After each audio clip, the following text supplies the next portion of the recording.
Hi guys, ఎవరైనా 2 days plan చేస్తుంటే అనంతపూర్ దగ్గరలో లైక్ 2 days జస్ట్ అలా వెళ్ళి అలా రావడానికైతే హార్స్ హిల్స్ అనేది బెస్ట్ ప్లేసు. దగ్గరే కదా, అరౌండ్ 150 km మనకి వెళ్ళడానికి రావడానికి. ఇంచుమించు వెళ్ళడానికి 150 km, రావడానికి 150 లేదా 200 km మధ్యలో ఏమైనా ఎక్స్ట్రా ప్లేసెస్ అనుకుంటే సో మంచిగా ప్లాన్ చేయొచ్చు. ఆన్ ద వేలో వెళ్తూ మీరు కదిరి చూడొచ్చు. కదిరిలో లక్ష్మీ నరసింహస్వామి ఉంటారు, అలానే వేమన సమాధి ఉంటుంది, తర్వాత తిమ్మం మరిమాన్ ఉంటుంది, పెద్ద ట్రీ అది బనియన్ ట్రీ.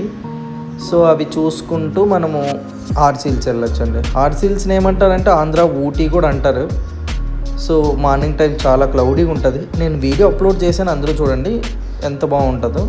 ఇట్లా హార్స్ హిల్స్ ఇలా టూరిస్ట్ స్పాట్స్ అన్నీ మోస్ట్లీ ప్రిఫర్ చేస్తే సాటర్డే సండేలా ప్రిఫర్ చేసుకోండి, అంటే ఎక్కువ క్రౌడ్ ఉంటారు. సో ఎక్కువ క్రౌడ్ ఉన్నప్పుడు మంచిగా ఎంజాయ్ కూడా చేయొచ్చు. ఎక్కువ మంది క్రౌడ్ ఉన్నప్పుడు అన్నీ అక్కడ పైన కొంచెం యాక్టివిటీస్ కూడా ఉంటాయి కొంచెం. సో ఇంకా చూసేసుకొని ఇంకా వన్ డే మార్నింగ్ వెళ్ళి అక్కడ నైట్ స్టే చేసి మరుసటి రోజు హార్స్ హిల్స్ అంతా చూసేసి ఈవినింగ్ కల్లా రిటర్న్ అయిపోవచ్చు. సో 2 daysలో సింపుల్గా నీట్గా అయిపోయిద్ది. మరి ఎక్కువ మెనీ డేస్ కాకుండా దగ్గరలో ఎవరైనా ప్లాన్ చేసుకుంటే హార్స్ హిల్స్ చూడండి, అది కూడా తక్కువ బడ్జెట్లోనే. సో అందరూ అనుకుంటారు కదా ఎక్కడికి వెళ్ళాలని, అనంతపూర్ నియర్ బై.